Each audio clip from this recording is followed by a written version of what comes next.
Should we start calling you the heart attack hounds? I guess it's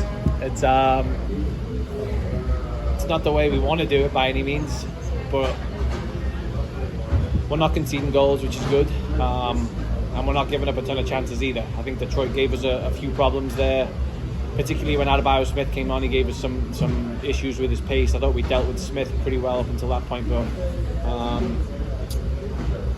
again, I thought we were the better team.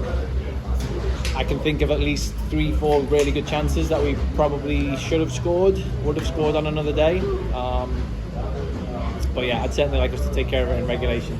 You talked about those 3 or 4 chances, like Bertan hit the post, Mert had that good take. Does that at least give you some confidence that, hey, we are creating it and all we need is one to just bounce or get the right deflection? Yeah, completely, if one goes in, I think the game changes a lot and they have to come out of their shell a little bit more. And we've talked about kind of possible game scenarios if we go a goal ahead, if we go a goal down, what it's going to need to look like. It changes things. But if we were, only getting 3-4 chances, on shots per game, I'd be a little bit more worried. But we're creating chances. Just one of them's got to drop in. Was there any chance you were going to change the order on that PKs? No, I kind of left it up to those 5 again. Made sure that they were all good, but the vibes were good. There was no real need to change, so I just left it as it was. Did you feel like you were playing for PKs or just a handful of set pieces where they might be able to make something happen, because you were the aggressor from the very beginning?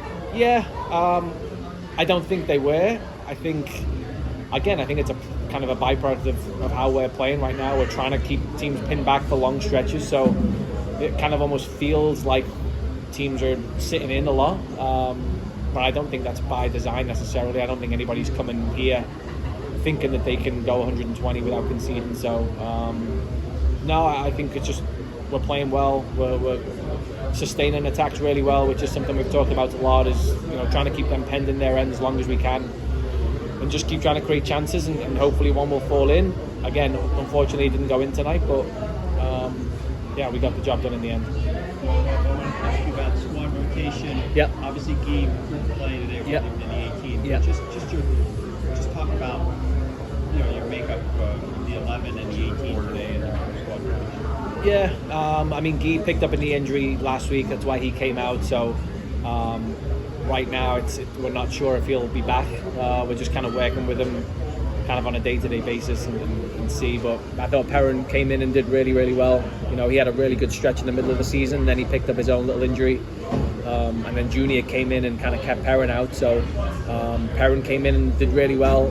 We just felt 90 was enough for him. So that's why we made the change. We knew Jackson could give us more than 30, but we knew he could give us a solid 30. We just honestly, in terms of add more subs, I just think we felt like the guys who were on they still had energy. They were still making things happen. We still felt like we were in control, and putting guys on into those types of games, it's tough to come into those types of games. So not that we don't have a lot of trust in the guys on the bench, but I think there's also an element of the guys who are out there are kind of in the flow. They're in the zone right now. So let's not change too much if we don't have to. So you mentioned about you want to take care of this regulation if you can. You guys have gone over 300 minutes without scoring a goal in regulation. During break. What more can you do at this point? Generally, chance after chance. What can you do to get a finish? We just got to keep adding variety. I mean, that's something we tried to do in training this week, was add variety to the ways we attack. Not always the same, types of attacks. Can we break them kind of in the seams? Can we get higher quality crosses? Sometimes it may be that longer distance strike that kind of catches them off guard and we pick up a rebound. So we'll do the same again this week. We'll just continue to try and, again, add variety. And again, I don't think it was for lack of opportunity tonight. I think, Danny missed a really good chance. Robbie forced a good save. From what I'm hearing, the call was questionable on Augie's goal. On another night we could have scored 2 or 3. So again, I'm not that worried about that. We just have to, again, keep playing the way we're playing, keep creating chances, and hopefully one of them falls in. Rob, how worried are you about fitness? Back-to-back 120, 130-minute games. How are you going to manage that during the week? Fresh? Yeah, so last week, the guys who went 120 last week just had a regen on Monday. I mean, usually we'll get those guys during the season. They'll come in and they'll do a light session on Monday. We just kind of kept them off the field and kept them in with the trainers and in the gym. So we'll probably do something similar tomorrow. They don't need to do anything. On Monday, we don't need to do anything crazy with those guys. And then the guys who didn't play, they'll obviously get some ball work. And then honestly, even last Tuesday, we were a little bit lighter. So yeah, I think at this point in the season, you're certainly not adding any fitness. You're just trying to get them ready for the next week. Yeah, like I say, it's not ideal to go 120, but credit to the guys. Like, they kept going, they kept attacking, they kept playing on the front foot. And again, we still felt like we didn't need to make too many substitutions because the guys kind of were still doing what they needed to do.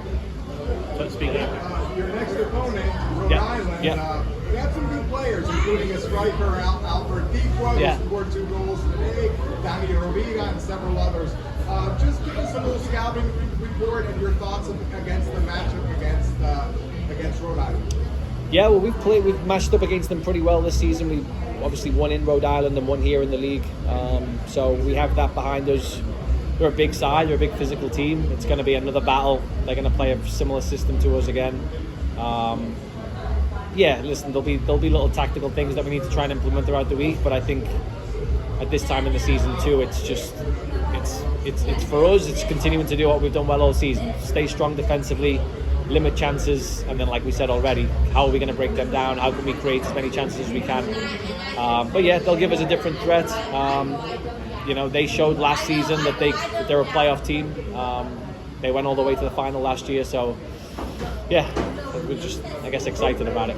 what's it like having that game here again?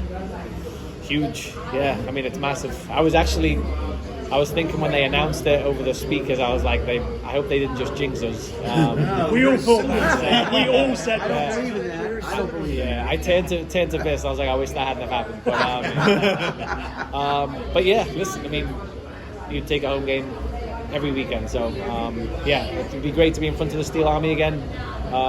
And I know it gives the guys an extra little spring in their step, and probably when they are getting tired in the 100th, 110th minute, it's probably a little bit easier to keep going when you're here. So yeah, hopefully we can use that advantage again. Record crowd tonight, 7,000 next week maybe? Packers? Hope so. It'd be nice to sell it out again. Yeah. Yep.